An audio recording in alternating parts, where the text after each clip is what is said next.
सरकार की बता बुनियादी चीज़ है इंसाफ। हाँ, बुनियादी चीज़ इंसाफ है। मतलब कि दीनी इस्तेसाल ना हो, माशी इस्तेसाल ना हो, किसी किस्म में। अब जो भला की तहरीक है और जिस तरह आज़ाद अदलिया की तरफ पेशकदमी हुई है, क्या है ये आपको हौसला अफजा हालात में नज़र आती है? लेकिन जी आज़ाद अदलिया क्या है? क्या ये अदलिया जिसको हटाया गया था, इसके ज़माने में जितने फ़ैसले हुए सब इंसाफ पे मबनी थे, ठीक है ना? सिर्फ आज़ाद अदलिया तो यही नारा है ना कि जी जो जज बनाया गया हमारी तरफ से, उसको किसी कानून के तहत, मुल्क का कानून ये कहता है या जो भी कोई पावर किसी को नहीं मिलनी चाहिए कि उसको हटाए, क्योंकि इस तरह हम और मज़ीद तबाही की तरफ जाएंगे।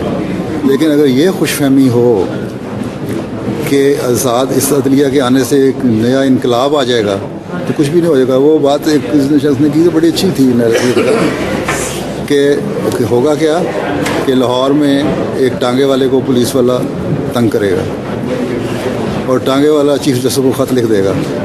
चीफ जस्टिस फ़ौरन सुबह मोटो एक्शन ये लेके तो उस पर ऊपर कार्रवाई शुरू कर दे। अब chief justice of supreme court का ये काम नहीं कि टांगे वालों की बातें सुने, एक लोअर लेवल पे इनकलाब लाने की ज़रूरत होती है। वो आपके ये 6 जज, ये 7 जजों के बहाल होने से अगर इनकलाब आ जाएगा तो ये तो, और फिर ये वही लोग हैं ना जो पहले हटे थे। हाँ, सवाल ये है कि ये लोग कोई नई चीज़ें आएंगी, कोई हिकमत अमली बदल गई है, चेहरे भी वही, हिकमत अमली भी वही हैं। कुछ देर के लिए उनको हटाया, फिर दोबारा ले क्या हुआ? अगर उनको पहले मौका मिला था ना, कौन सी अदलिया ने इंसाफ किया हुआ है? आप मुझे बताएं ना, पाकिस्तान की तारीख में कोई ऐसा दौर आया जिसमें आप कहते हैं कि अदलिया ने मुकम्मल 100% इंसाफ से काम लिया?